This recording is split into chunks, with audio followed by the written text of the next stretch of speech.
What do we know about how men's mental health challenges impact their intimate relationships? And does this differ for different men across their lifespan, so for young and older men? All right. I don't know, Ian, if you're happy for me to start, I'll say a bit and then throw to you. Look, I think one of the things that we are beginning to better appreciate now, perhaps more than ever, is that mental health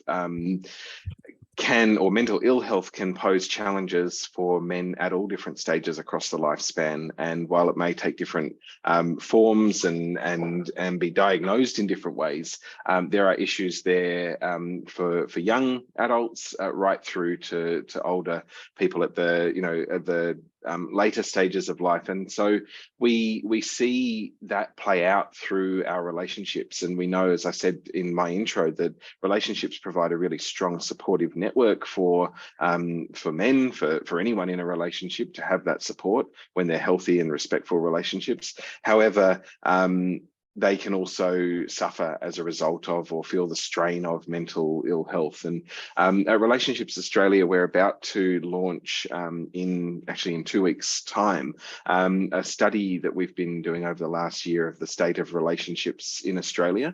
It's called Relationship Indicators, and we actually did it about a decade ago, and we've revisited it this year to have a look at what's happening, because we know the last few years have brought issues of mental health to the forefront. People are talking about it a lot more openly and willingly now than perhaps previously. But one of the statistics that I'm allowed to share early, even though it hasn't been launched yet, is that 22% of people in relationships said that mental health was one of the greatest pressures affecting their relationship at that time. So the mental health of the people in that relationship. And that was unpacked along, what was the strain on the relationship and how was it affecting the relationship? And we know that, with the huge numbers of people that are reporting mental health challenges, that these strains then present themselves in, ultimately can lead to relationship breakdown, but also before you even get to relationship breakdown, they can be indicators for relationship distress, lack of communication or poor communication, lack of support, and potentially lead on to far greater consequences like turning to forms of addiction, violence, and things like that. So the strains that we see there, and when we're talking almost a quarter of the population saying this is an issue in their relationship, I think really just brings to the fore just how important it is that we keep this conversation going. Yeah, absolutely. Yeah, I think, in addition to those points, there is the important thing to consider in the sense that the way that I sort of view clients when they come in is that a mental health challenge can lead to dysfunction in a relationship, but it can also be the cause of, and it gets pretty tricky to tease these things apart. And I was sort of reflecting last night in terms of, a rough guesstimate of how many clients I see, or the proportion of clients that I see who come in specifically for intimate partner related issues. Probably half come in specifically around those kind of challenges. And if you split that down the middle, so 25% of those would be coming in because something's happened, say they've lost a friend through suicide or something else. The male is experiencing grief and adjustment disorder. It impacts on the relationship, and then they sort of come to try and fix that.